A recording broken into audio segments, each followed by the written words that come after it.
Every night, I go out and walk with my mom. On these walks, we talk about a lot of different things. This can just range from, how did your day go today, or like, what's going on, to what's that show you just watched. On one of these talks in specific, though, my mom told me that I should do my TEDx talk on ICWA, because right now it is an act that is threatened to be overruled by the Supreme Court. And this overruling could have a detrimental effect on the Native community. So what is ICWA, and how is it going to have a detrimental effect on the Native community if it gets overruled? Well, ICWA stands for the Indian Child Welfare Act.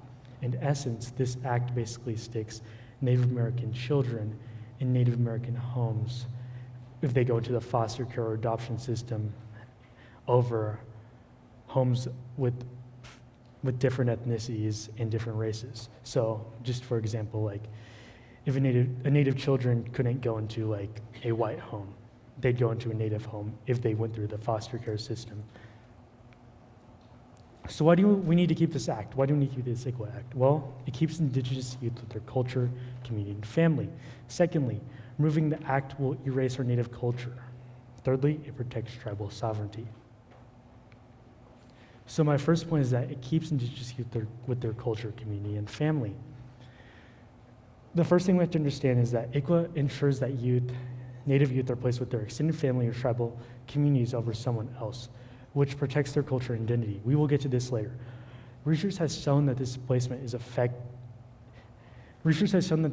has a positive effects on Native youth who've gone through this system on their behavioral and mental health. Before ICWA was passed, approximately 80% of Native families living on the reservation lost at least one child to the foster care system. In addition, around 1/3 of these children were separated from their homes and communities, even when they had a family member or just someone in their community who wanted to adopt them. And they met qualifications to adopt them. When it gets overruled, we can expect this to happen again. And the thing I want to emphasize here is that ICWA is making sure these children are getting placed with their extended family. It's not like in addition to making sure it's being placed in their tribal communities, Native families are often overlooked in the child welfare system. And we can even see this with the Baby O case that is actually threatening ICWA right now. The Baby O case, in essence, was a child, Baby O, got placed with guardians who were not in her tribal community. Because of this, the tribe tried taking her back, and the guardians weren't happy about this, so they basically sued for ICWA. But the underlying process here that caused Baby O to be placed with these guardians outside of her family is that the child welfare workers completely overlooked her family's request to take her in. Like, they had a sheet of paper, and they just ignored it completely. So her family wanted to keep her, and they were actually able to keep her, but the child welfare workers just didn't take that into consideration.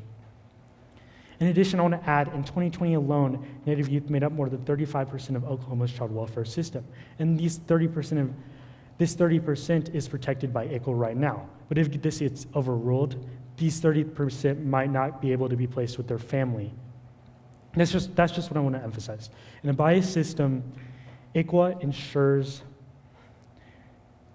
helps make sure children are placed with their families.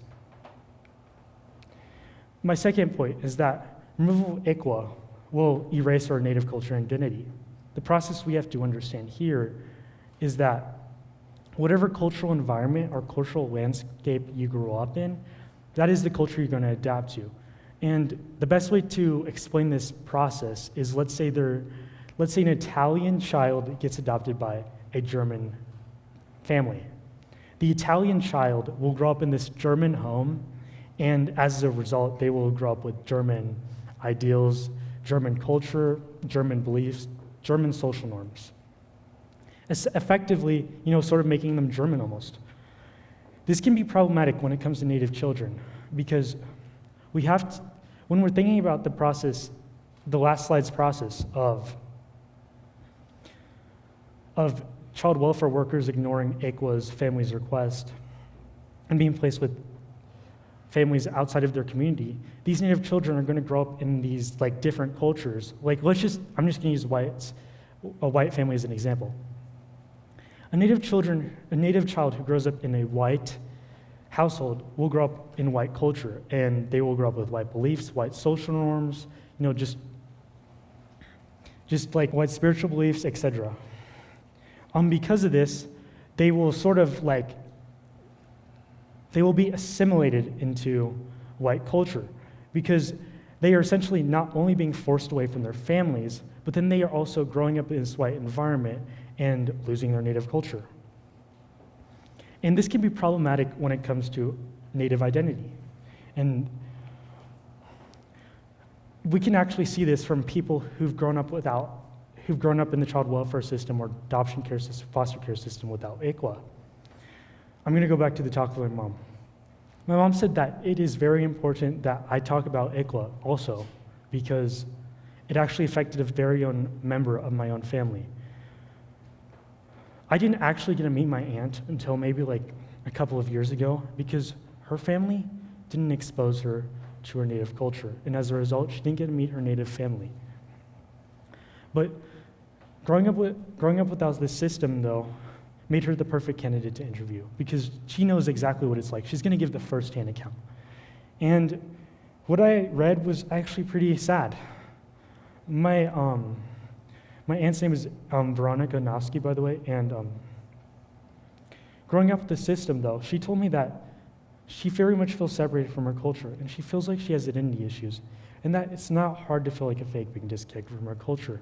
And this really resonated with me, because even though I grew up in a Native household, I still grew up in a suburban America, and I grew up with the suburban culture. And it can even I sometimes feel like this with my very own family when I go to visit the reservation.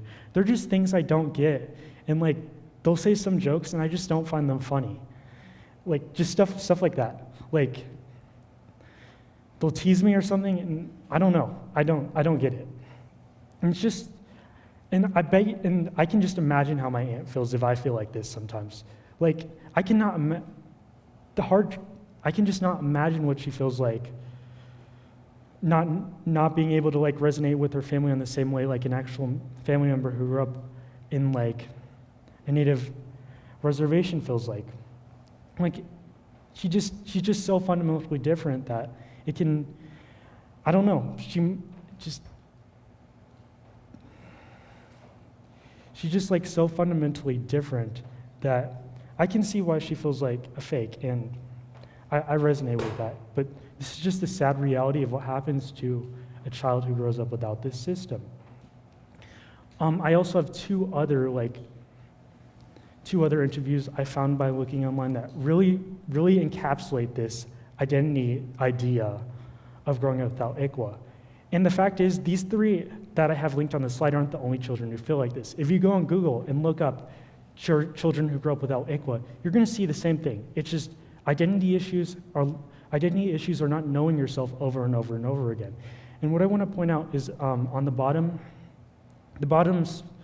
excerpt on my slide, Marshall Galville Jr. in specific, he said as he went through the system without ICWA, he started landing in different homes with different cultures. And because of this, it reinforced an identity crisis in his life.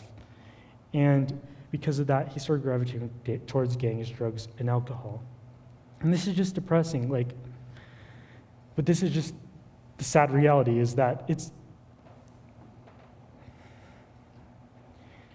growing up outside this system has negative effects on these children.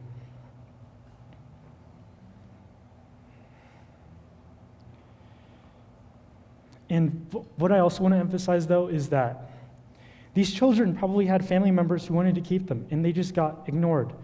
And this could have been prevented. And this is being prevented right now with ICWA.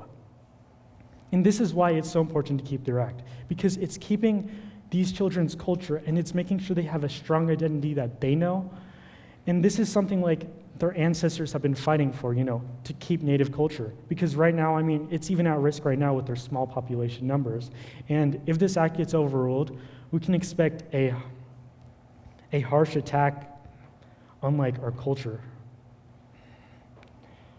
My third point is that protects tribal sovereignty. A lot of lawmakers right now don't actually want to remove ICWA because they have some moral dilemma with it. No, they want to remove ICWA because it is a gateway to getting rid of tribal sovereignty as a whole. If they can remove ICWA under the Fifth Amendment Equal Protection Clause, which I recommend looking up, then they threaten tribal sovereignty as a whole because ICWA is seen legally as, not a race, but as sovereign citizens. The best way to explain this is like somebody from Texas wanting to adopt somebody from Colorado, but they're not able to because they are a Texas citizen. That is how ICWA is seen legally. But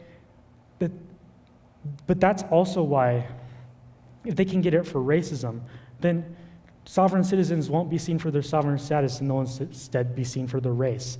And this can be bad for the reasoning behind other tribal sovereignty acts like the Major Crimes Act and the Indian Regulatory Gaming Act, aka the Casino Act.